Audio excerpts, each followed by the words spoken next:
mianatra eo tongotrao.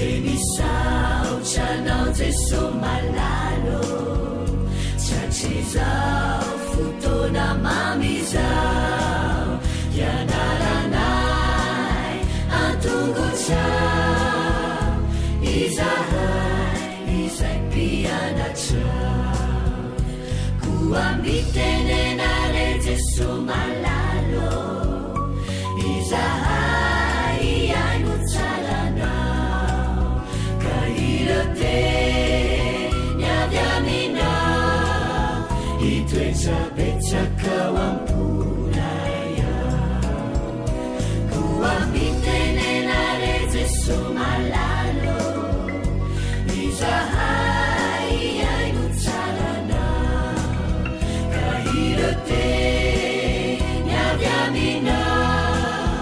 itwechapechakawampunaya irote nyavyamina itwechapechakawampunaya.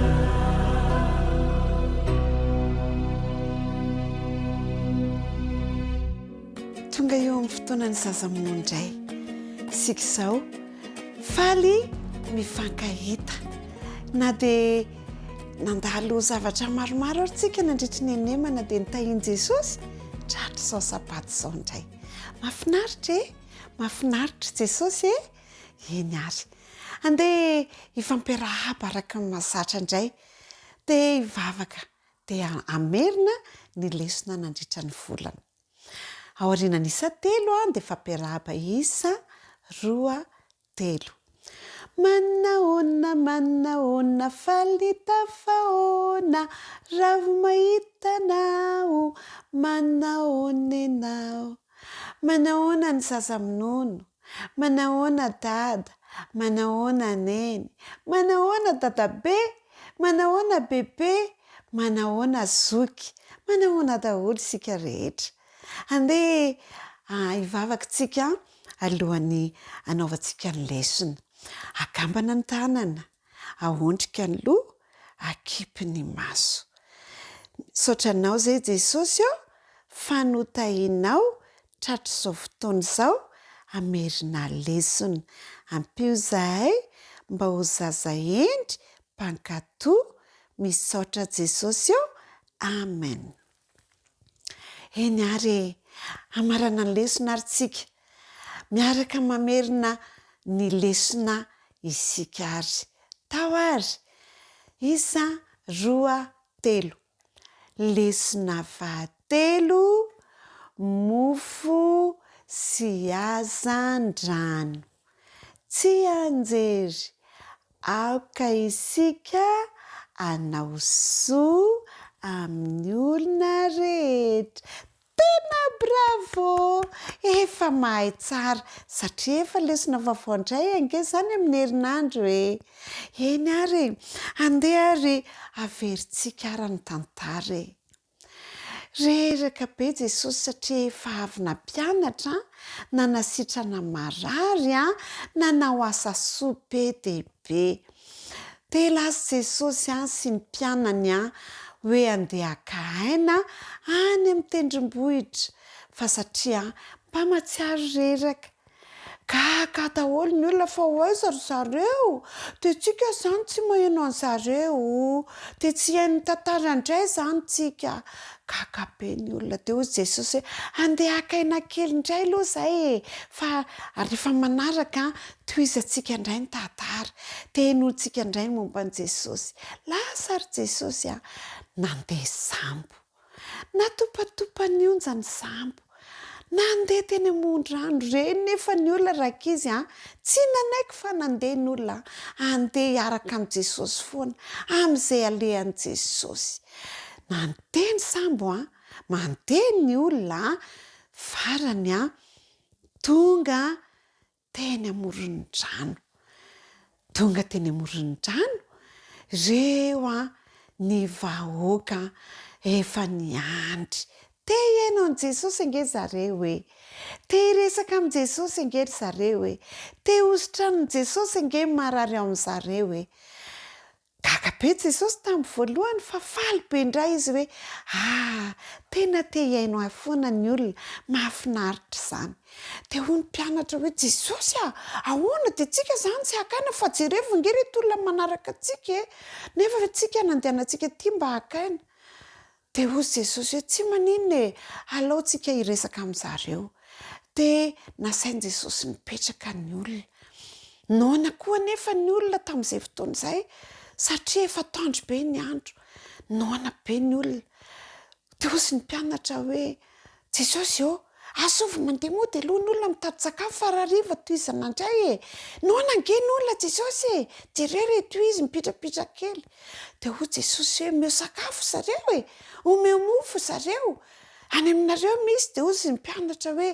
ohatra tsy misy an'izany aty Jesosy olona be deaibe nge ireo aiza nahitana sakafo andreo olona be dabe ireo dia hoy Jesosy hoe ameo izy ataovy izay hevitra dia tsy misy an'izany ange aty Jesosy olona be deaibe ireo koa ve Jesosy dia ahitana resaka teo mpianatra dia ahoana andeha hozy izy Andrea nahita tovolahy kely izy nitondra mofo 5 sy atrondro azan-drano 2 dia hozy andao ianao any amin'i Jesosy miaraka amin'iny mofonao iny fa ilain'i Jesosy mihitsy izao ianao reny mofonao reny koa ilain'i Jesosy tsy salasala ilay tovolahy kely fa netiny manana mofo 2 izy dia manana mofo 5 izy dia manana trondro 2 fa tsy ampy an'ilay olona be deaibe izany dia hoy Jesosy hoe ain'Andriamanitra ny manao an'izany ain'Andriamanitra ny manampy an'ireny ao be deaibe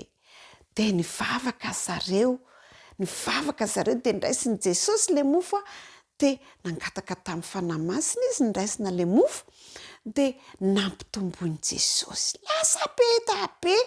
lasa be dabe dia nentina nizaraina toy izany koa ny trondro nizaraina dia lasa be deaibe misaotra Jesosy misaotra fa mahay zavatra ianao dia nizaraina mofo mena ny olona rehetrarehetra samy amena ny olona samy maka izay tiany hohanina dia nizaraina nazo daholo nentina miverina teo amin'i Jesosy ny ambiny mbola nisy ambiny be dabe dia ireo nasaina nentin'ny olona ho any an-tanàna mahay zavatra ny rakizy Jesosy tena olona mahay manao soa Jesosy ampianarina ihany koa isika rakizy ho tia manao soa amin'ny olona rehetra manampy ny olona rehetra manome sakafo ho an'ny tsy manana mahay manome teny mamy ho an'ny namana mahay endry tsara satria izany dia soa atao amin'ny olona ao an-trano manomboka izao ary dia tokony hahay anao soa amin'ny olona rehetra isika dia mahay misaotra an'i Jesosy koa satria nanao soa antsika Jesosy andao tsika ry hisaotra an'i Jesosy tenenao misaotra Jesosy 1 2 3 misaotra Jesosy eny ary aoka isika ary hahay hisaotra an'i Jesosy mandrakariva dia hahay anao soa amin'ny olona rehetra ndao averina ary lesona fahatelo 1 2 3 lesona fahatelo mofo sy hazan-drano tsy anjery aoka isika anao soa amin'ny olona rehetra bravo amin'ny heriny izany tsika efa lesona vaovao fa andehantsika hivavaka dia hifanao velomandray kambana ny tanana ary dia ahondrika ny loha vavakantsika misaotra Jesosy fa tia anay ianao ampianaro zahay ho tahaka anao anao soa amin'ny olona rehetra misaotra Jesosy amen andefanao veloma ary 1 2 3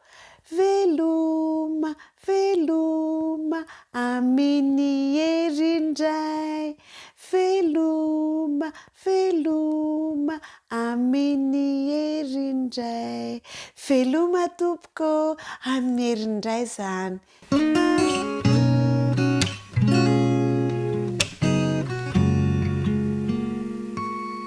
Manahoana indray zazaboty rehetra faly miarahaba antsika tafaraka indray sika amin'ity anio ity andao indray aloha hiaraka hivavaka alohan'ny hidirantsika eo amin'ny tantara dia akambana indray ary ny tanana dia ahondrika aloha dia akipy ny maso fa hiara hivavaka.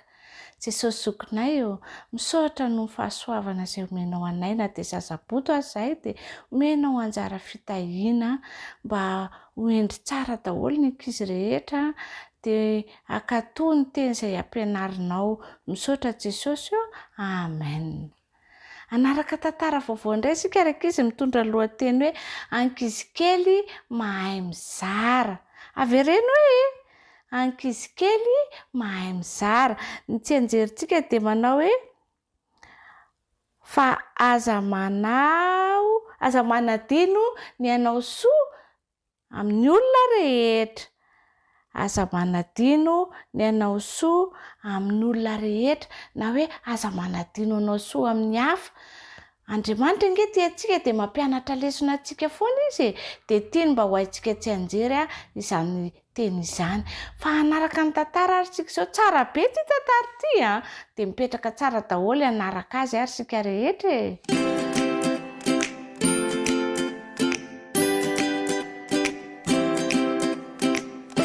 Namirapiratra teo amin'ny rano fatratra ny tanamasoandro raha nandeha namakivaky ny lalana ho any amin'ilay fariana ankizy lahy kely iray. Tsy irery izy marobe ilay olona nakeny tapoka voana nivory mba hijery an'i Jesosy. Nanavatsava tampitandremana ny lalana makany alohan'ny vahoaka ilay zazalahy kely. Niaino izy nanomboka ny zara momba ny fitiavan'Andriamanitra Jesosy. Nahita ny Jesosy na nasitrana olona marary izy. Tena nampientanetana tokoa izany ka tsy hita akory ny hafainganan'ny fandehanan'ny andro. Tsy nieritreritra ny sakafo akory ilay zazalahy kely. Namonosany ireny mofo dimy vita tamin'ny varim-bazaha sy hazan-drano roa izy mba ataony sakafo atoandro saingy mbola tsy mikitiny izany. Efa ho fotoana hisakafoana hariva tamin'izay dia hoy ireo naman'i Jesosy taminy, tsy heverinao fa tokony handeha hody amin'izay ve ny olona izao? Tara be izao sady noana izy ireo. Hitan'ilay zazalahy kely fa tsy tiany Jesosy handeha hody noana izy ireo. Nitodika tany amin'ireo mpianany Jesosy, omeo zavatra hohanina izy ireo. Hanome sakafo azy ireo Jesosy. Tao nikorotan-tsaina ny mpianatra. Mila sakafo be dia be mihitsy raha te hamana an'ireto olona rehetra ireto. Nitsiky tamin'ilay zazalahy kely ny anankiray tamin'ny mpianatra Jesosy, i Andrea, ary nanontany hoe inona no nananao anaty haronao? Mofo kely 5 vita amin'ny varim-bazaha sy trondro kely anankiroa. Tsy betsaka izany fa azoko omenan'i Jesosy hoy izy. Avy eo dia ren'ilay zazalahy kely Jesosy nanontany ny mpianany, ohatra ny aiza ny haben'ny sakafo hanananareo? Na nifikifika ny lohany Andrea. Tsy manana mihitsy izahay saingy misy ankizilahy kely aho manana sakafo atoandro fotsiny ho zaraina. Mofo kely 5 vita amin'ny varim-bazaha sy hazan-drano kely 2. Kanefa tsy ampy izany hamahanana an'ireto olona rehetra ireto. Nitsiky tamin'ilay zazalahy kely Jesosy, misaotra noho ny zaranao ny sakafonao atoandro hoy izy. Hoy Jesosy tamin'ny mpianatra, asavy mipetraka ny olona. Voalohany indrindra dia nivavaka ho an'ny sakafon'ilay zazalahy kely Jesosy. Avy eo dia nanomboka nanome sombony tamin'ireo mofo vita tamin'ny varim-bazaha sy trondro an'ireo mpianatra izy, omen'izy ireo ny olona. Nihabetsaka hatrany ireo mofo sy hazan-drano nalaina avy ao anatin'ny haron'ilay zazalahy kely. Nihabetsaka hatrany ihany koa ny nohan'ny olona. Tsy nampino an'ilay zazalahy kely ny zavatra hitany masony. Fotoana fohy fotsiny na mahanana ny olona. lehilahy 5,000 ary tsy tao anatin'ny vehivavy sy ny ankizy. Rehefa vitan'izy ireo zany dia hoy Jesosy, izao dia andehangonitsika ny ambin'ny sakafo. Nojeren'ilay zazalakely ny mpianatra nanangonandreo ambin-tsakafo tsy lany na feno arina 12. Sakafo atoandro kely fotsiny ho an'ilay zazalakely zany kanefa vonany izara izany izy ary dia nofahanan Jesosy tamin'ilay sakafo atoandro kely ireo olona rehetra ireo satria tian'izy ireo. Inona koa rerakizy mba azonareo zaraina an'io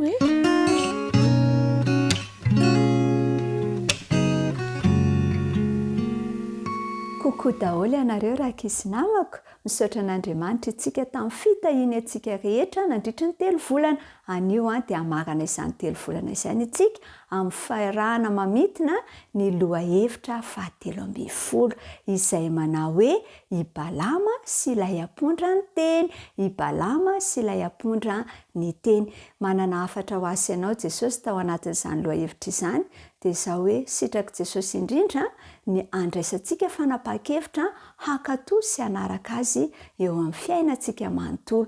Ka izany nambaran'ny andalateny izay ataontsika tsenjery ao amin'ny Jona 4:17 Jona 4:17 manao hoe raha misy tiahy dia hitandrina ny teniko izy. Raha misy tiahy dia hitandrina ny teniko izy.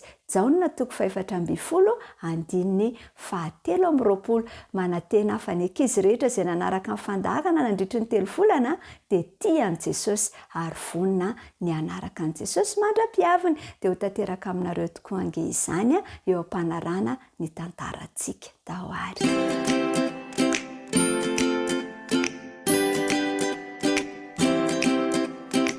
Efa mba nahita alika mahay manao zavatra manokana ve ianao? Ny alika sasany dia mahay miodikodina, mitsangana.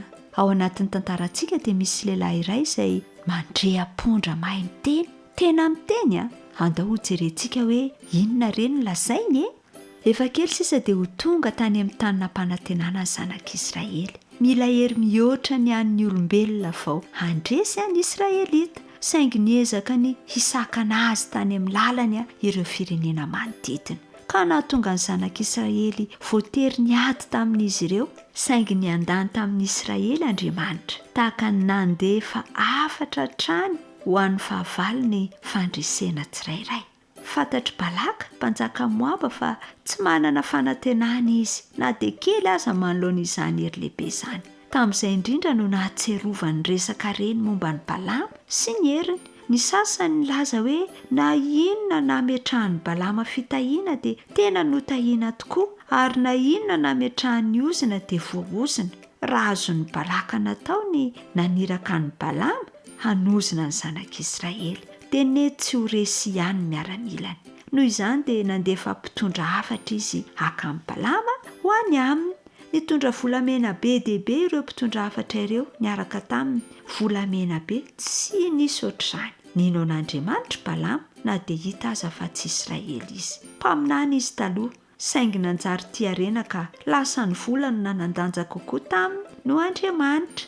Kanefa rehefa tonga ireo mpitondra hafatra dia nangataka torolalana avy tamin'Andriamanitra Balama. Tonga ny valiteny, aza mandeha miaraka amin'ireo. Tsy azonao atao ny mametraka ozina amin'ireo olona ireo satria notahiako izy ireo.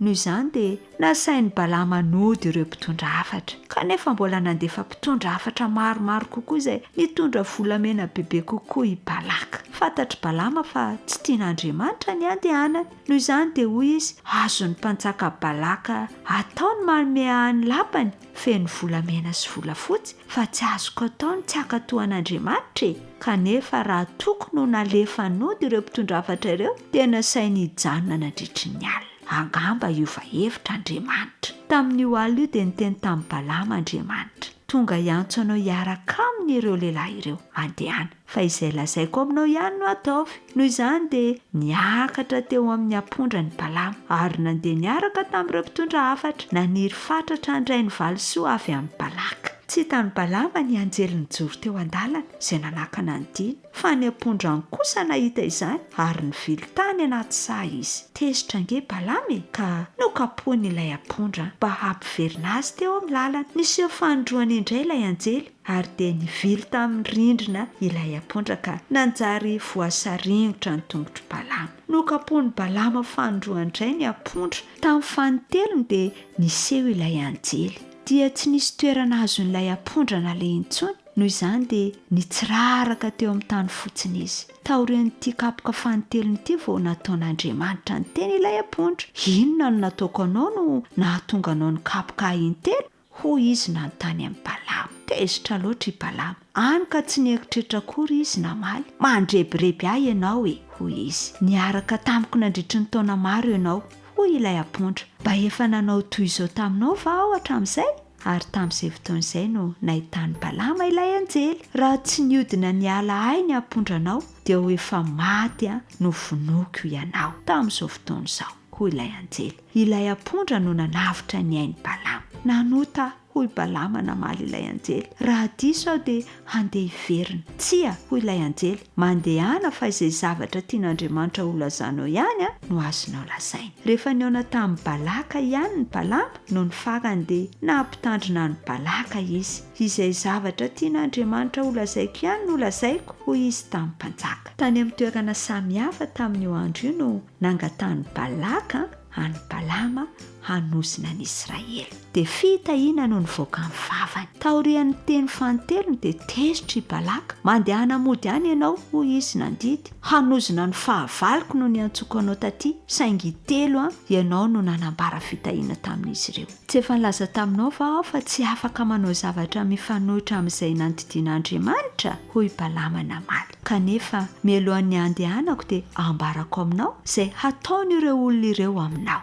Rehefa izany dia nanao faminaniana marina i Balama. Izy mpanapaka hitsangana avy amin'ny Israely hanorotoro ny loha Moabita izy. Ho potehin'ny Israely izay tavela amin'ny tanàna. Nampianarin'Andriamanitra ny Balama fa ny fiakofana dia mifandray amin'izay rehetra ataonao. Izany dia ny fananana fiainana mahafa-po an'Andriamanitra. Ny fiankofana dia ny miaino ny feon'Andriamanitra sy manaraka ny didiny, fampiasana ny feontsika, ny tenintsika ary ny asantsika mba hanomezana voninahitra an'Andriamanitra izany rakizy. Miakohoka amin'Andriamanitra tokoa isika rehefa manaraka ny toro lalana rehetra izay ambarany amintsika. Ka tsarovy ary fa izany no riny ho azy ho anao.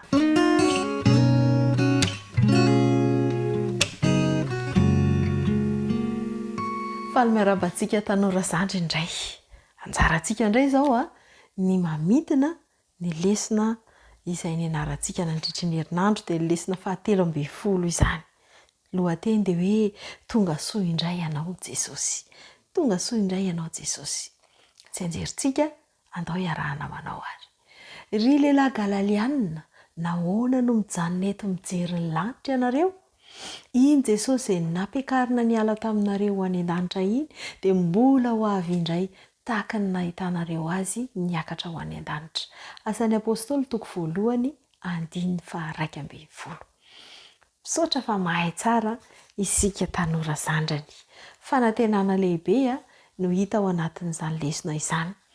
Ny lesona izay nianarantsika dia nahitana tantara izay mampalahelo, feno fahoriana, kanefa ihany koa feno fanantenana. Nisy fanantenana tao anatin'ilay ankonana ary izany fanantenana izany na dia nisy fahoriana, nisy fahafatesana azy tao anatin'ilay fianakaviana dia izany fanantenana izany dia nozaraina izy ireo tamin'ireo fianakaviana enina ireo izay tsy nino an'Andriamanitra ary tsy nino an' Jesosy ary. Ny fiavian' Jesosy fandroany no nresahana. Tsy maintsy ho avy Jesosy. Tsy maintsy ho avy Jesosy. Ary fanantenana lehibe ho antsika izany. Fifaliana lehibe ho antsika izany. Mety handalo eny amintsika ny fahafatesana. Mety handalo any amin'ny ankonana, any amin'ny fianakaviana akaiky antsika ny fahafatesana.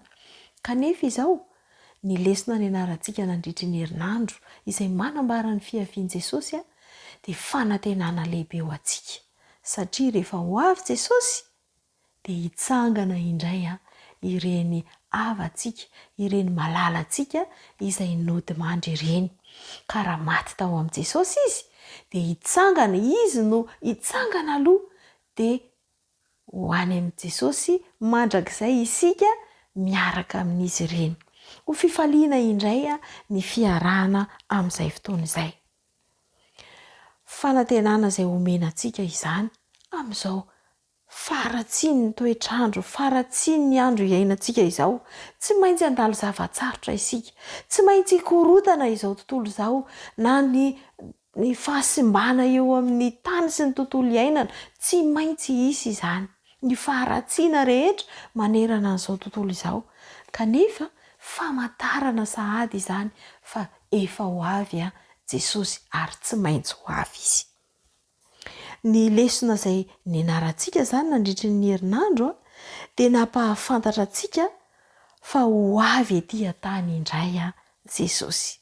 Nanampy antsika hatsapa fifaliana ihany koa izany eo am-piandrasana izany fiverenan'i Jesosy tsy ho ela izany. Ary nilaza amintsika ihany koa fa tokony ho zaraintsika amin'ny hafa izany fanantenana sy fiavian'i Jesosy izany. Tadidinao ve ny hafatra nampitaina? Manome hery antsika ny fanahin'Andriamanitra mba hizara amin'ny hafa momba ny fanantenana mahafinaritra dia ny fiavian'i Jesosy tsy ho ela intsony. Inona izany ny fanapahan-kevitra tokony ho raisintsika indray? Andeha hiomana, andeha ho vonina. Fa raha ohatra ka mifanaraka amin'ny fiainana takian'i Jesosy ny fiainantsika, mifanaraka amin'ny fiainana ny fiainantsika, dia na mandalo fahafatesana ary isika dia azo antoka fa ahitana azy rehefa tonga dia hiaraka aminy ho any amin'ilay fiainana mandrakizay izay efa nomaniny antsika. Mirary soa antsika tanora zandriny mahereza mandrakariva, tiavo ny tenin'Andriamanitra fa manome hery sy fanantenana ho antsika izany. Mandra-piona indray ary.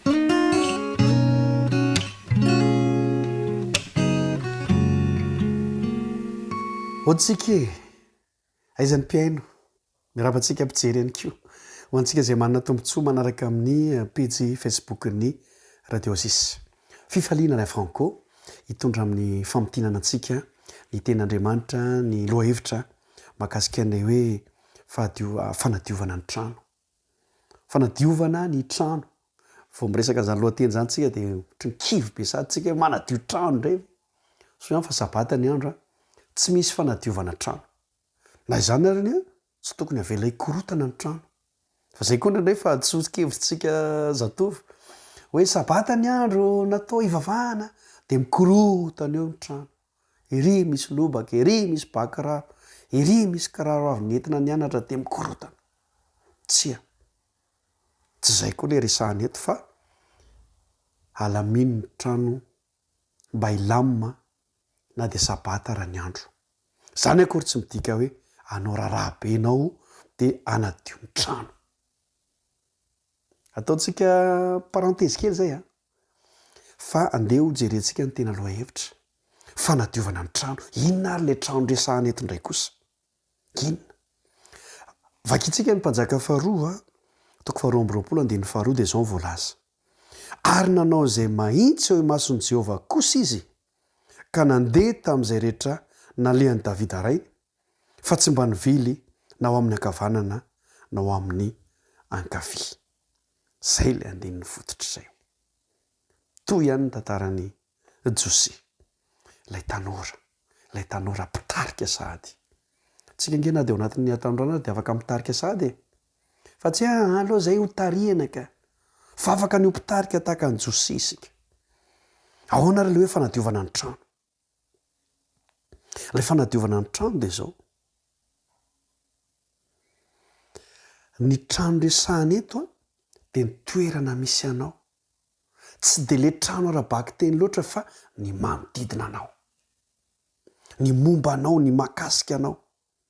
Izay ilay tokony diovina. Azontsika ve ilay hafatra?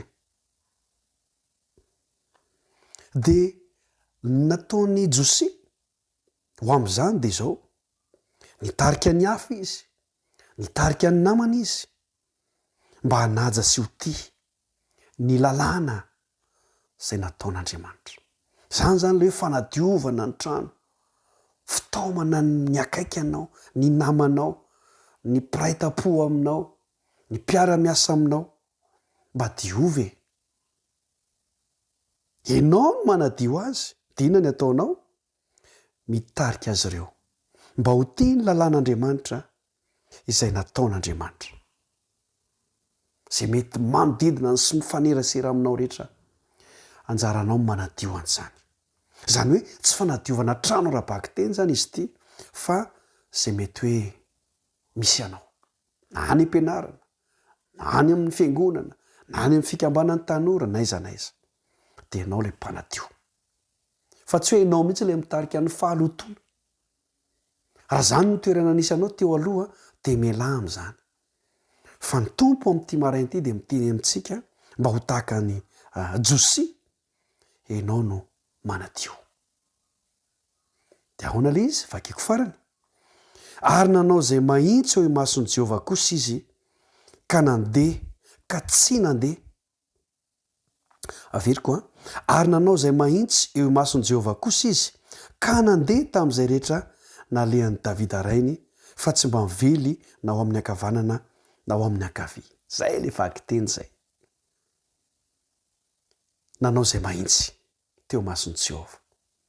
Rehefa mbola zavatra mahitsy eo mason'Andriamanitra, tadio fa mijery antsika eo Andriamanitra eo. Rehefa hitantsika hoe mahitsy, dia zany no ataovy. Rehefa hitantsika hoe zavatra mivilavilana, miborioka, tsy araka ny tokony ho izy, aza mandeha amin'izany. Ary nandeha izy toy ny nandehanan'i Davida rainy, tsy mba mively ao amin'ny ankavia na ao amin'ny ankavanana. Zany hoe toy an'ilay nresantsika tamin'ny farany, izay tsara nataon'ireo ray aman-dreny no tohizana. Zay ilay lova tena tsara. Fa tsy hoe ny ditra izay nataony teo aloha no tohizana, zay ilay lova tena ratsy. Fa eto dia izao, mba hahafahantsika manao ny fanadiovana, dia aza mively na ao amin'ny ankavanana na ao amin'ny ankavia. Rehefa tsy mety dia tsy mety, zay ny tian'izany ho resahana. Rehefa mety dia mety, zay ny tian'izany ho resahana. Dia manasa antsika mba hanao fanandramana ny amin'izany, dia manome fotoanantsika ao amin'ny lohahevitra manaraka indray. Ny tenako ny mpanomponao fifaliana Ray Franco Brasoa avokoa ary.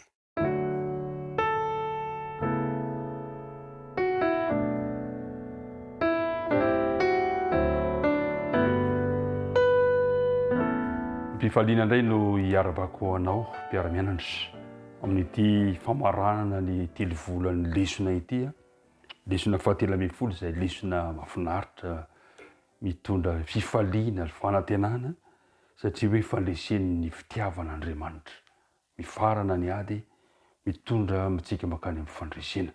Kanefa mialohan'ny arantsika mandinika dia hiaraka hivavaka isika.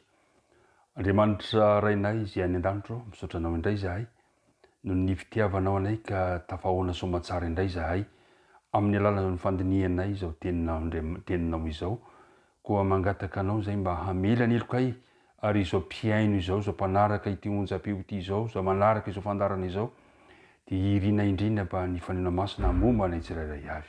Ka dia aoka ny sitraponao no tanteraka, anaran'i Jesosy, amen.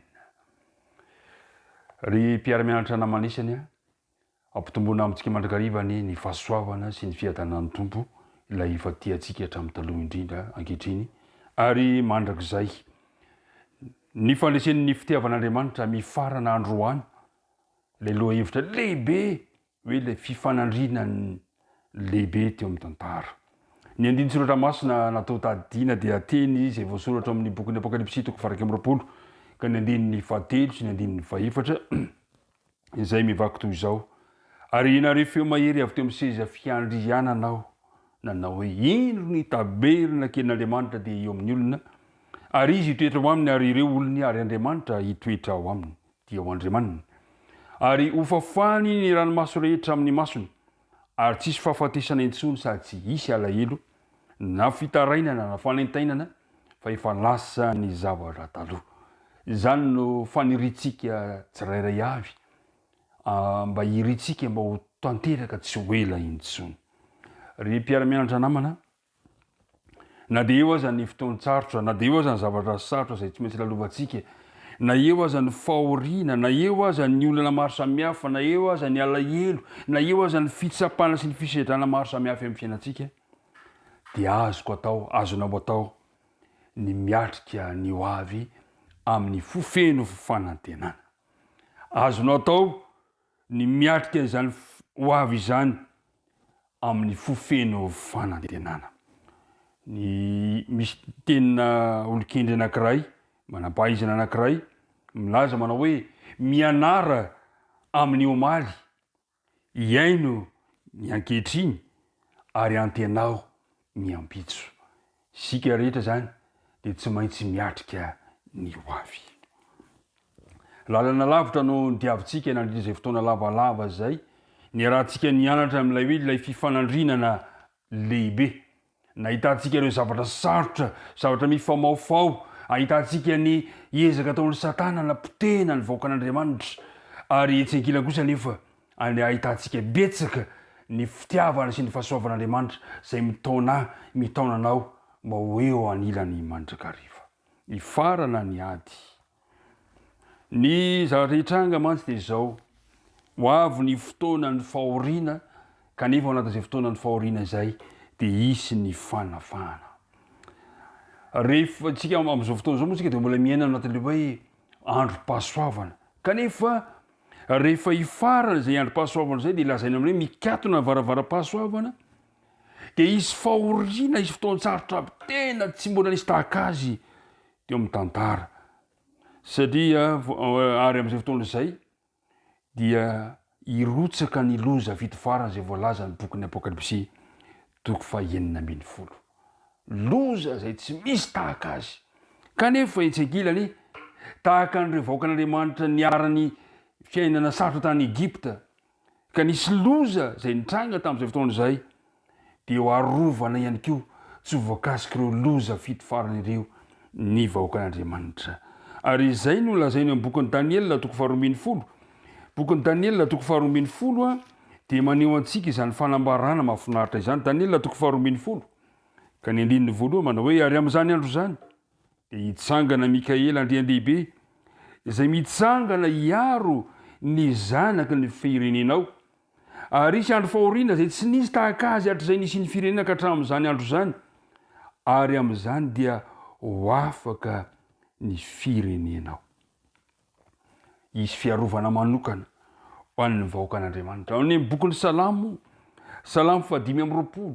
7:20 azafady ka ny 1:5 de milaza fa ho arovana ny vahoakan'Andriamanitra ao amin'ny Salamo 1:9 de maneho fitantarana lava de lava amin'izany hoe fitantanan'Andriamanitra ireo vahoaka zay ireo zana zay nitoetra ny janona teo anilany zao no voalaza amin'ny sasantsasany amin'ny Salamo 1:9 hoy izy hoe izao ilaza amin'i Jehovah hoe fialovako sy batery fiarovana ho azy ary Andriamanitra izay idokiko fa izy no anafaka anao ampifandriky ny mpiasa sy ny areti-mandoza ny volon'elany no anaronana anao ary eo ambany elany no ialofanao tsy atahotra ny ororo noho ny alina ianao na ny zana-tsipika manidina noho ny andro na dia isy arivo aza lava eo anilanao sy alinalina eo ankavananao dia tsy hatra aminao izany hijery maso fotsiny ianao satria hoy ianao Jehovah ianao no hoariko dia tsy hisy loza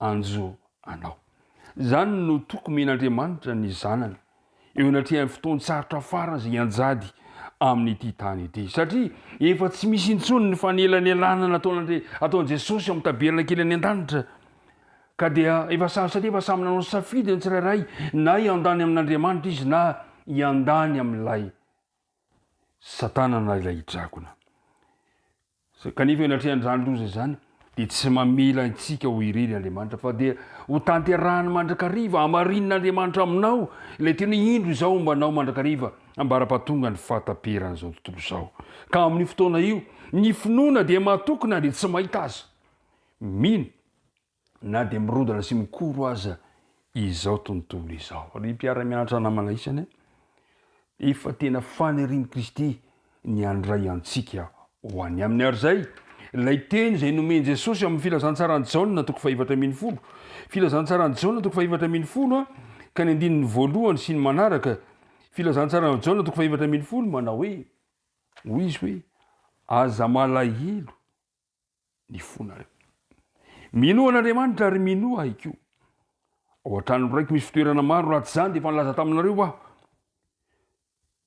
fa ndeha mbola fitoerana ho anareo dia ho avy indray ka handray anareo any amiko ka izay toerako no hitoeranareo zany no teny fampanantenana omen'andriamanitra amin'izao taranaka izao aza malahelo ny fonareo ho avy indray jesosy akantsika ody efa kely sisa le fodina tsy eto ny fonenantsika fa ho avy ny andro zay atongavan'i jesosy dia andeha ody isika zany no fanantenana mamelombelona ny vahoaka an'andriamanitra ka mahatonga atsika hifikitra isan'andro san'andro eo amin'ny Kristy fa rehefa tonga kosa izay fotoana izay izara roa miavaka tsara ny olona eto amin'ity tany ity ao amin'ny apokalipsy toko 9 ka ny andininy 10 dia lay ny ratsy fanahy na ireo zay tsy niandany tamin'andriamanitra rehefa tonga ny fiverenana jesosy fandronena amin'ny raolanitra dia izy ireo iantsoantso ny vatolampo manao hoe mianjeraha aminay zany hoe miantso fahafatesana izy ireo fa amin'ny boky ampaminany Isaia kosa toko 5:7 dia ny vahoaka an'andriamanitra kosa dia faly sy ravoravo indro andriamanitra zay nandrasanay ho avy zany fotoana izany fotoana mahafinaritra ary mandritra ny fotoana io dia hipolotra ambava ny vahoaka an'andriamanitra ny fiderana ilay mpamorona azy amin'ny apokalipsy toko 10 andininy 7 sy ny andininy 4 ao amin'ny apokalipsy toko 7 ka ny andininy 7 dia hoy izy hoe ho faly sy ho ravoravo ny zanak'andriamanitra ny azo fijalian'i Kristy amin'izay fotoana izay no antokiran'ireo vahoaka an'andriamanitra mibanjina ilay mandrakizay manontolo omemboninahitra Jesosy Kristy amin'izay fotoana izay ho avy Jesosy hitondra antsika ho any aminy ody isika misy sary manaitra nefa amin'ny fiverenan'i Jesosy io satria ny apokalipsy toko 7 dia milaza ny fandringanana ireo ratsy fanahy ny famaranana zany apokalipsy toko 7 zany zany hoe tsy tapitra eo amin'ny fiverenan'i Jesosy akory ny tantara fa mbola mitohy ny tantara inona ny zavatra mitranga araka ny voalazan'ny ten'Andriamanitra amin'ny filazana amin'ny boky ny apokalipsy toko 20 ka ny andininy 1 ka hatramin'ny andininy 7 aritako fa indro nisy anjely nidina avy tany an-danitra nanana fanalidina lavaka tsy hitanao no sy gadra lehibe eny an-tanany dia nisambotra ilay dragona izy dia ilay menarana ela ny devoly sy satana izany ka namatotra azy arivo taona ny zavatra izy zany rehefa ho avy Jesosy ny vahoaka an'andriamanitra hoentiny mody ho any aminy satana kosa amin'izay fotoana izay dia voalaza fa samborina satana ary gadraina izy tsy hoe akory arabaky teny ilay hoe gadraina amin'ny rodovy fa faminaniana nampahitana ny apôstôly Jona ny zavatra mitranga mantsy rehefa tonga izay fotoana izay angadiady ity tany ity tsy misy ponina intsony zay le hoe migadra satana ho fatorana satana amin'izay fotoana izay ary dia hitokamonina irery eto amin'ity tany ity feno aizina ity satana amin'izay fotoana izay ary zay le lazainy hoe hoy izy hoe amin'ny andininy 7 dia hoe ary dia nanipy azo amin'ny lavaka tsy hitanoano ka nanidy azy dia nanisy tombo-kase teo amboniny mba tsy amitahany ny firenena maro intsony mandra-patapitry ny arivo tao misy fepotona anankiray zany zay ametrahana satana toy ny gadra satria ity tany ity dia toy ny lavaka tsy hitanoano le lavaka tsy hitanoano dia ilazana ny toetra ny tany tamin'ny endriny tany amin'ny famorona talohan'ny famorona taon'Andriamanitra hoe ary ny tany dia tsy nisy endrika sady foana ary aizina ny tambolon'alina zany no ametrahana satana toy ny gadra izy ary voalaza fa mandritry ny arivo taona izay fepotona izay ny mpaminany Jeremia moa dia nilaza zany amin'ny Jeremia toko 4 ka andininy 7 sy 9 manao hoe dia simba ny tany tsy misy endrika Jeremia toko dimy amby roapolo ka nandiny fatelo amby telopolo de hoy izy hoe hiapatrapatra ny maty tsy hisaonana intsony ny ratsy fanahy am'izay fotoana izay tsy misy mpandevo tsy hisaona intsony miapatrapatra ny maty ary amin'ny Isaia toko 4 andininy voalohany fatelo fatimy de lazainy manao hoe ho foana ny tany am'izay fotoana izay ry mpiara-mianatra namana isany hifarana tsy ho ela ny ady ho gadraina satana ary mandritry ny arivo-taona de ho gadraina izy fa n'Andriamanitra ny olan'ny fahotana ka tsy hisy intsony izany. Zavatra telo ny fomba mahan'Andriamanitra ny olan'ny fahotana de ny voalohany asehon'Andriamanitra de ny ankehitriny aloha ny fitiavany tsy manapetra sy ny faniriany lalina mba amin'ny fiezahany mba hamonjy ny taranak'olombelona. Faharoa de asehon'Andriamanitra io koa ny fahamarinana izay tokony ho arahany tsirairay avy. Ary ny fahatelo farany de avelan'Andriamanitra ho hitan'izao rehetra izao ny vokatra farany ateriky ny fahotana sy ny fikomina amin'ny hogadraina satana.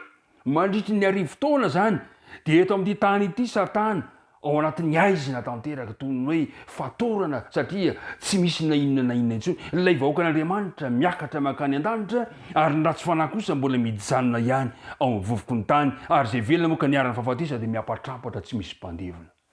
Fa inona kosa no hitranga inona kosa no hitranga any an-danitra, inona nataon'ireo olona voavonjy mandritry ny arivo-taona satria voalaza hoe mandritry ny arivo-taona Apokalipsy 4 ka ny andininy faefatra sy ny andininy fahenina. Ary nahita seza fiandrianana maro ary nisy nipetraka teo amboniny ary nomena fahefana hitsara izy. Reo vahoakan'Andriamanitra zany dia mandritry ny arivo-taona dia nomena fahefana hitsara ary hitako koa ny fanahy zay notapahin-doha noho ny filazana Jesosy sy ny ten'Andriamanitra sy ny filazana sy izay rehetra tsy miankoka teo alohan'ny Biblia na teo amin'ny sara sy ary tsy nandray ny marika eo amin'ny androny na eo amin'ny tanany ary velona izy ka niara nanjaka tamin'i Kristy arivo-taona. Arivo-taona indray zany any an-danitra inona zavatra hitranga hiara-manjaka amin'i Kristy mandritry ny arivo-taona any an-danitra ny vahoakan'Andriamanitra ary voalaza manao hoe ary hitsara izy ireo nomena fahefana hitsara izy ireo amin'izay fotoana izay. Re mpiara-mianatra namana isany mena tombotsoa atakatra ny fomba fitantanan'Andriamanitra ny voariny Andriamanitra. Anana tombotsoa isika andinika ny fitiavan'Andriamanitra teo amin'ny famahan'ny olan'ny fahotana mandritry ny arivo-taona izany. Ary mandritry ny arivo-taona ny ahafahan'ny vahoakan'Andriamanitra hamantatra fa ahoana tokoa ary. Raha tsy hita any an-danitra ny sakaiza anankiray na ny olo malala anankiray dia anana tombotsoa ny vahoakan'Andriamanitra atakatra ny fanapahan-kevitr'Andriamanitra nanoloana tsy nahatonga azy tany. Zay le hoe hitsara misy le fizahana zany fijerena zany hoe nanahoana izy. Rehefa tapitra nefa ny arivo-taona vita zay toe-javatra izay inona indray no iseho rehefa avy eo. Amin'ny andininy fahafito Apokalipsy 4 andininy fahafito. Ary rehefa tapitra ny arivo-taona ary rehefa tapitra ny arivo-taona dia ary rehefa tapitra ny arivo-taona vahana satana. Ry mpiara-mianatra namana isany rehefa tapitra ny arivo-taona de voahana ry satana ary ho tsangana ihany koa re maty rehetra zay niaraka taminy. Ary voalaza fa alohany andevonana azy dia andalo fitsarana indray izy ireo ka eo amin'ny andininy farak 10 amin'ny Apokalipsy 20 andininy farak 10 de ozy hoe ary ho sokafana indray ny boky andiny sy 12 ho sokafana ny boky ho velarina atrehan'ireo ratsy fanahy ny boky de ho hitany eo ny tsy fetezana naikina ny antson'Andriamanitra ary de miara-miaika izy ireo marina ny fitondranao Andriamanitra mahagaga ianao de niekoaka sy ny antoalika teo ny atrehan'Andriamanitra fa saingy izao tsy akory mitondra azo amin'ny fivepahana izany. Ary voalaza fa rehefa vita izay zavatra zay teo zavatra zay de ny andininy fahasivy amin'ny Apokalipsy 20 ary niakatra namaky ny tany izy ireo dia nanodidina ny tobony olona masina sy ny tanàna mahalala ary nisy afo nidina ka nandany azy avy any an-danitra ka nandany azy.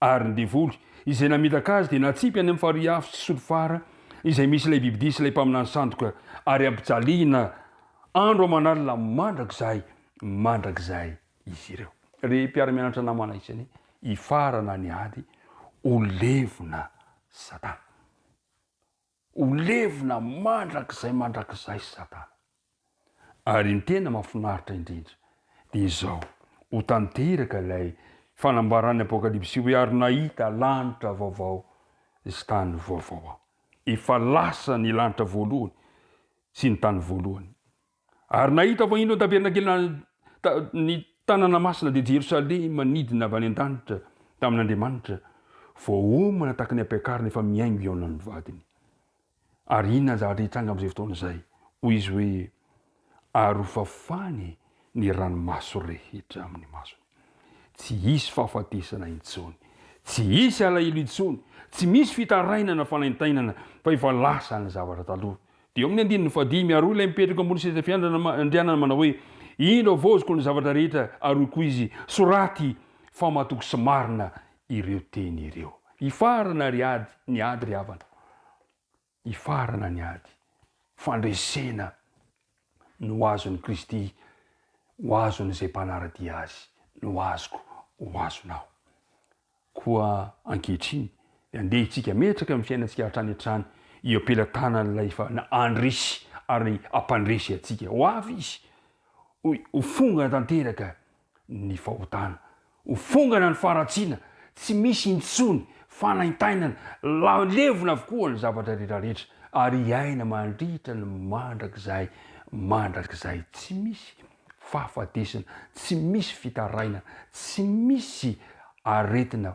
isika tsirairay avy ka dia ny faniriana dia izao engane mba hifankahitany izao sy anao hifankahitany isika mianakavy satria izany ny fanirian'Andriamanitra fa toy izao ny tiavan'Andriamanitra izao tontolo izao nomeny ny zanalay tokana mba tsy ho very rehetra mino azy fa hanana ny fiainana mandrakizay dia mirary soanao indray ny fiadanany tompony ho anao sy ny ankohonanao ka dia amafisitsika indray ny fanohanana antsika izao sekoly izao amin'ny lalana ny fanaovantsika ny fanatitra ny sekoly sabata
iaraka hivavaka isika azy Andriamanitra rainay any an-danitra faly izahay fa nampafantarinao amin'ny tsipria fa tsy maintsy hifarana ny ady ary andresy ianao ary mampanantena ianao fa izay miankina aminao dia handresy miaraka aminao inty ary izahay raiso aza fototra aminay ny tananao fa te hitoetra eo ampelantananao izahay mitahiny mpiaino rehetra mitahizo mpiara-mianatra amiko izao mba samy isafidy izahay no hitoetra eo aminao satria ny eo akaikinao no mahatsara anay dia apetraka ampelantananao ary sy ny fanatitra izay nitanterana teo mba havita be amin'izao sekoly izao an'izany amin'ny anaran'i Kristy nangatana ny vavaka amen.